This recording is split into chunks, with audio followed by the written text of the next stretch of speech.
what we were talking about was what is a speculation business. Okay अब उसको distinct manner में record करने की नेसेसिटी क्या है? What is the necessity? Is because उसका प्रॉफिट का टैक्सेबिलिटी अलग है, और अगर उसका लॉस होता है then it can be set off as well as carried forward. Set of करना मतलब किसी और इनकम के सामने उसको एडजस्ट करना। सेट ऑफ करना मतलब किसी और इनकम के सामने एडजस्ट करना। फॉर एग्जाम्पल, मुझे नॉन स्पेक्युलेटिव मतलब मेरा जो रेगुलर बिजनेस है उसमें से 6 लाख रुपीज का प्रॉफिट होता है। I have a profit of 6 lakh rupees from the non speculative business, और स्पेकुलेशन में मुझे 2 लाख रुपए का नुकसान होता है, तो इफेक्टिवली मेरा प्रॉफिट 4 लाख रुपए ही है। बट फिर भी ये जो स्पेकुलेटिव वाला लॉस है वो मैं नॉन स्पेकुलेटिव के सामने सेट ऑफ नहीं कर सकता। ओके, लिखा हुआ है ना, losses in speculation business unlike other businesses cannot be set off against the profit of any business other than a speculation business. Speculation का लॉस है वो स्पेकुलेशन के प्रॉफिट के सामने ही सेट ऑफ हो सकता है। ओके, तो वो कैरी फॉरवर्ड हुआ। से फॉर एग्जांपल किसी एक ईयर में हमें स्पेकुलेशन लॉस हुआ और कोई भी और इनकम नहीं है, no other income is there, तो क्या करना पड़ेगा इसको? उस ईयर में तो वो सेट ऑफ होगा नहीं, will have to carry forward the loss. Okay, अगर कैरी फॉरवर्ड हुआ तो नेक्स्ट ईयर में भी स्पेकुलेशन प्रॉफिट होगा तो ही सेट ऑफ हो सकता है। It can not be set off against और carried forward against any other business profits. It must be set off against speculation only. Sir ऐसा नॉर्मली देखा जाता है कि स्पेकुलेशन का लॉस नॉन स्पेकुलेशन के सामने सेट ऑफ करना अलाउड नहीं है, पर नॉन स्पेकुलेशन का लॉस है उसको स्पेकुलेशन के प्रॉफिट के सामने सेट ऑफ कर सकते। Okay? Why these two businesses must be kept separate is because of two reasons. One is the taxability, other is a set off and carry forward provision, जो हम section 72 and 73 में पढ़ने वाले हैं। Later part of the subject इस chapter में नहीं है, इस सब्जेक्ट में लेटर पार्ट पे आने वाला है। आगे बढ़ते हैं। What is a speculative transaction? अगर हम परचेज या सेल करते हैं कोई भी ऐसी कमोडिटी, कमोडिटी का नाम लिखा हुआ है स्टॉक, शेयर, और इसका settlement, the settlement of the transaction takes place otherwise than by actual delivery. मतलब मैंने शेयर खरीदा, शेयर बेच दिया, कमोडिटी परचेज की, कमोडिटी बेच दी। I am not keeping the delivery of commodity of share with me. मैं इसका स्टॉक अपने पास रखता नहीं हूं। I do not take the delivery of the commodity or do not take the delivery of the share, तो मेरा business हो जाएगा स्पेक्युलेटिव नेचर का। I deal in currency, है ना, मैं फॉरेन करेंसी में डील करता हूँ। मैंने पाउंड बाय किया, डॉलर बाय किया, कम रेट पे बाय किया, ज्यादा रेट पे सेल कर दिया। So I'm not keeping dollar with me, I'm simply buying and selling it. In that case, it will be considered as a speculative nature transaction. It will be considered as a speculative transaction. और जो भी ये transaction करता है उसको speculative business कहा जाता है। अगर मैं ट्रेडर या ब्रोकर हूं और शेयर परचेज करना, बेचना, कमोडिटी लेना बेचना वो मेरा मेन एक्टिविटी है, तो इसको हमेशा नॉन स्पेक्युलेटिव ही माना जाएगा।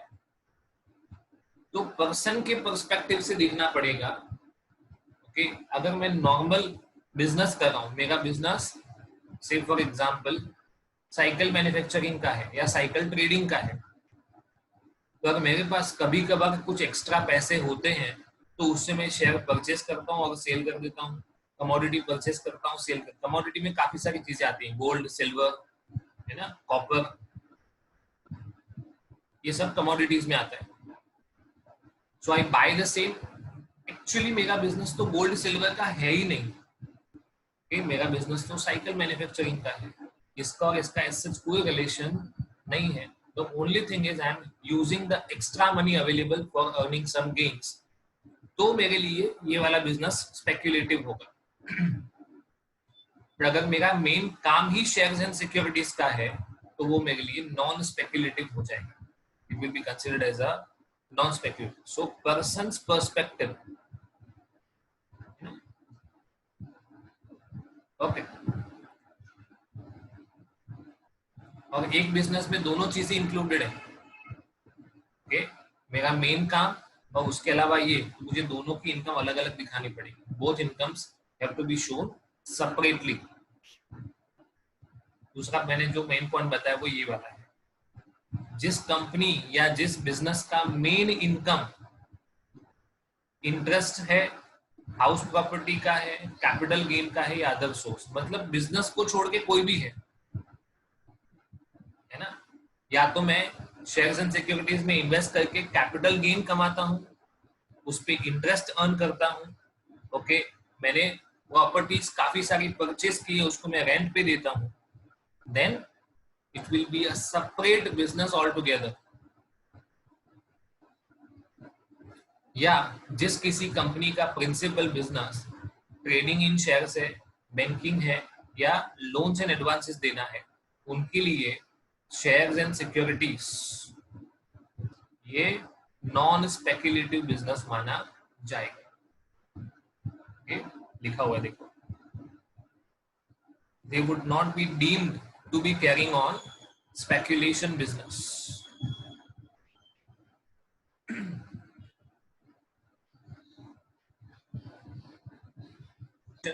Which are not deemed to be speculative, not deemed to be speculative, उनको speculative transactions माना नहीं जाएगा।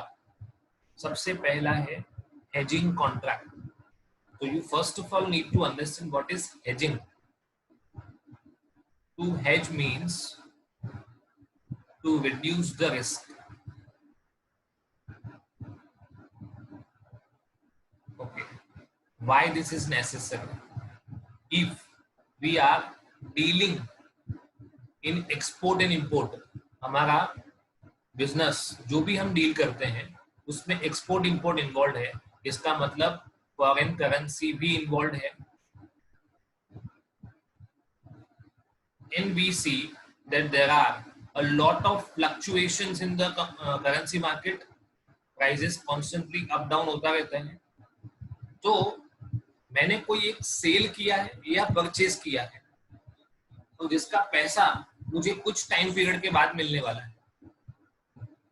Now I am aware about the situation, समझो कि मैंने कुछ गुड्स परचेज किया है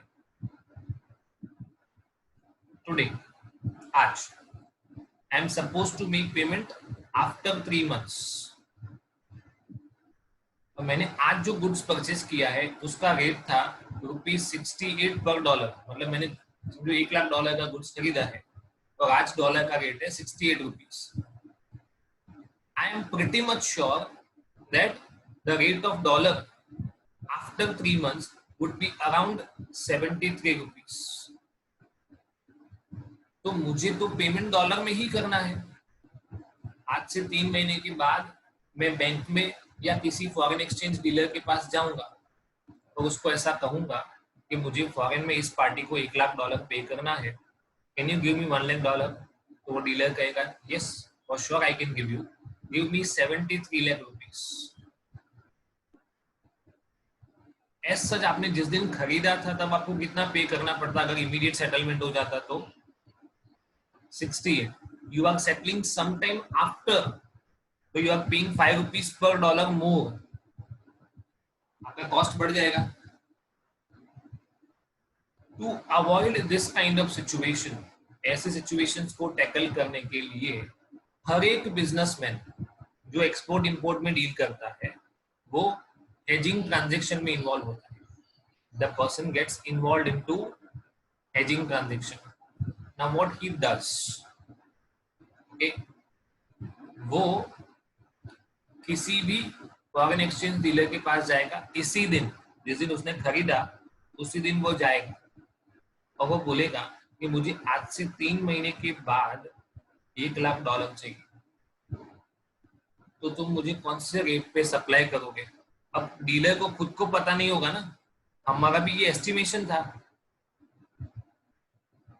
पर डीलर के पास हमेशा डॉलर का स्टॉक होता है क्योंकि उसका काम ही वही है.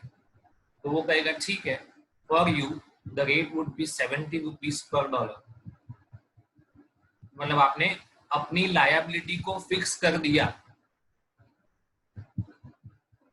You have fixed your liability.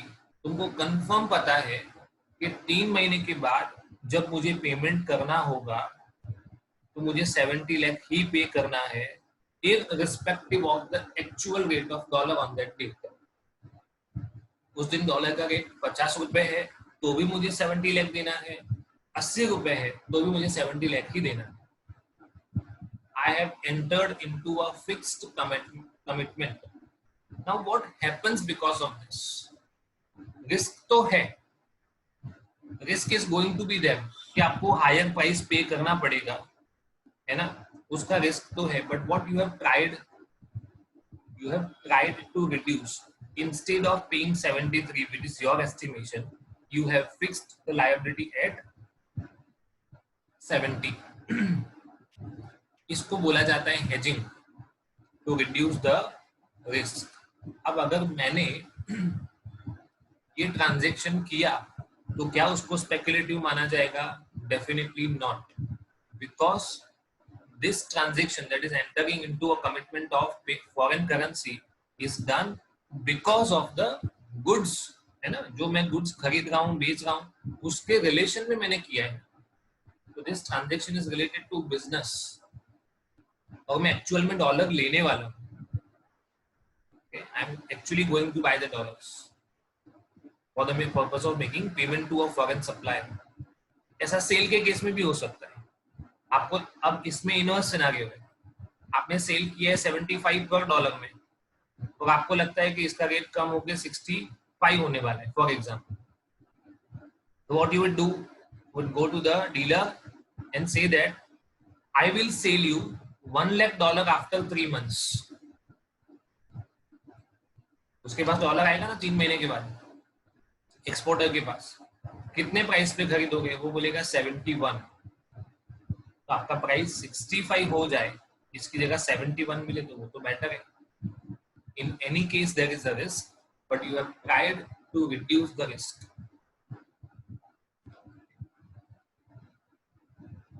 तो कोई भी हेजिंग कॉन्ट्रैक्ट होता है in respect of raw material, in respect of stocks and shares.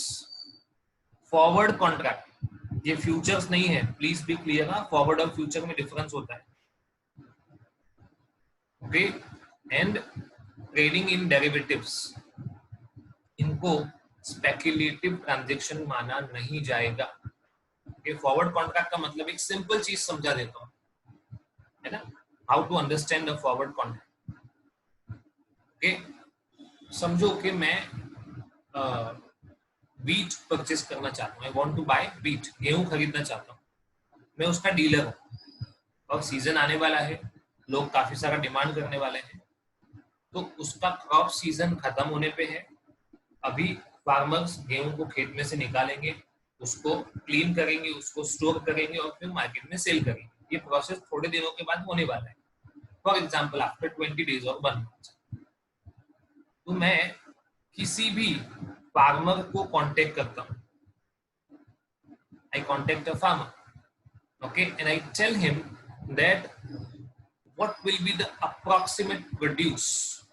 आपको क्या लगता है आपके फार्म में से कितना टन, कितना क्विंटल गेहूं निकलने वाला है? तो उसने बोला कि depending upon the seeding that I have done and all that things, उसका एक अनुभव भी है, एक्सपीरियंस भी है। 50 टन्स ऑफ व्हीट है ना इस बार निकलने वाला है, that is 50,000 kg। Okay, so I want to purchase all of the same, मुझे सब कुछ खरीदना है, क्या प्राइस कोट करते हो? तो बोला कि 18 रुपीज पर केजी। थोड़ा बहुत नेगोशिएशन हुआ, फाइनल हो गया, that the price would be 18 rupees per kg। अब ये पॉसिबल हो सकता है कि at the time of actual cultivation and everything ये थोड़ा सा कम ज्यादा हो सकता है ये कमोडिटी में, बट हमको इससे मतलब नहीं है। We are not as such concerned with the commodity, we are concerned with the price. Price for a future transaction is fixed from now onwards। अभी से फिक्स कर दिया उसको। ट्रांजेक्शन होने वाला कब है? In future. ओके, बट उसके लिए प्राइस आपने अभी से फिक्स कर दिया, और उसमें कभी भी लॉट साइज फिक्स नहीं होता है, it is never fixed. Okay, इसको बोलते हैं फॉरवर्ड कॉन्ट्रैक्ट। क्या कहा जाता है इसको? Forward contract. इसमें और फ्यूचर में क्या डिफरेंस है थोड़ा बता देता हूँ तो ज्यादा क्लैरिटी रहेगा। फ्यूचर कॉन्ट्रैक्ट में जब भी आप एंटर होते हो ना, तो उसमें लॉट साइज फिक्स होता है। प्राइस के मैटर में दोनों सेम है कि कोई भी कमोडिटी का प्राइस अभी से डिसाइडेड है, ट्रांजेक्शन 3 महीने के बाद होने वाला है। ओके, बट प्राइस अभी से डिसाइडेड है। बट फॉरवर्ड कॉन्ट्रैक्ट में क्वांटिटी कभी भी क्लियर नहीं होता है, फ्यूचर में क्वांटिटी ऑलवेज क्लियर होता है। ओके, और उसको एक मल्टीपल में ही खरीदना पड़ता है। मतलब अगर मैं किसी फ्यूचर ट्रांजेक्शन में इन्वॉल्व हो रहा हूँ, मैं मस्ट बाय, ऐसा एक लॉट बना दिया कि 50 शेयर्स का लॉट है, तो मुझे 50 के मल्टीपल में ही खरीदना पड़ेगा। 50 देन 100 देन 200, ऐसा 150। मैं 50 के बाद 51 नहीं खरीद सकता, उसका एक पर्टिकुलर लॉट साइज होता है। इधर लॉट साइज में कोई भी ऐसी चीज होती नहीं। तो इसको भी again, my business is of wheat, मेरा गेहूं का बिजनेस है, और उसके लिए मैंने कोई फ्यूचर कॉन्ट्रैक्ट या फॉरवर्ड कॉन्ट्रैक्ट किया है, then it will not be considered as a speculative transaction.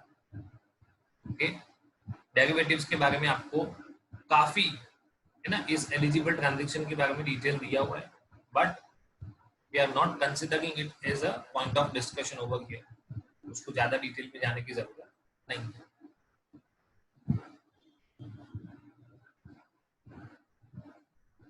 Okay, section 29 क्या बताया था? हाउ टू कैलकुलेट बिजनेस का टोटल इनकम, कैसे कैलकुलेट किया जाता है।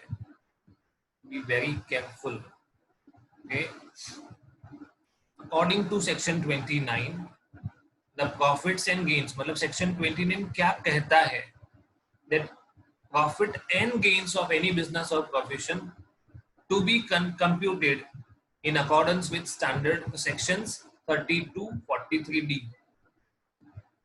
सेक्शन 29 ये कहता है कि आपको बिजनेस इनकम कैलकुलेट करना है तो आपको सेक्शन 30 से लेके 43D फॉलो करना पड़ेगा। Okay, it must be however remembered that, इसका ध्यान रखना जरूरी है, in addition to the specific allowances, in addition to the specific allowances. कौन से स्पेसिफिक अलाउंसेस है मैंने आपको पहले बता दिया है। सेक्शन 30 टू 36 में क्लियरली लिखा हुआ था कौन सा एक्सपेंडिचर अलाउ होगा। जैसे सेक्शन 32 है, सिंपल, ये डेप्रिसिएशन की ही बात करता है। Okay, so in that case आपको सिर्फ और सिर्फ डेप्रिसिएशन का या एडिशनल डेप्रिसिएशन अलाउ होगा इस सेक्शन में। ओके, तो आपको बताया हुआ है कि ये स्पेसिफिक सेक्शन है। उसके बाद एक सेक्शन 37 है, वो जनरल डिडक्शन वाला सेक्शन है। ओके, मतलब कोई ऐसा एक्सपेंडिचर बिजनेस के लिए किया गया है, पर्सनल नेचर का नहीं है और रेवेन्यू नेचर का होना चाहिए, तो उसका एक्सपेंडिचर भी आपको 37 में क्लेम करने मिलेगा। जैसे कि एक एग्जांपल है, ये 30 to 36 में कहीं पे भी टेलीफोन एक्सपेंसेस के बारे में नहीं लिखा हुआ है।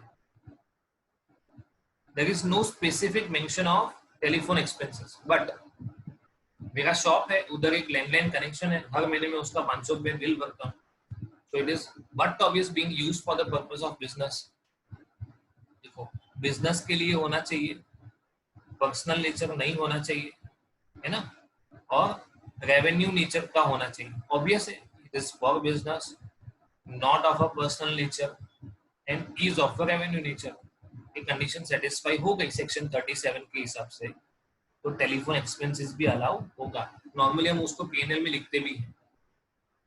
और एक expense, transportation expense of business, उसके लिए भी कोई स्पेसिफिक डिडक्शन नहीं है 30 to 36। So it will be allowed under section 37, that is general deduction. Okay, देखो मैंने आपको बोला था 30 to 37, देन स्ट्रेट अवे 40, उसके बाद मैंने 43 बोला था, but there are certain sections, है ना। 40A जो है, इसमें मेन सेक्शंस बता देता हूँ। 40A2, 40A3, 40A7, 40A9, these are main sections. उसके बाद 43B, है ना, ऑल प्रैक्टिकल सेक्शंस।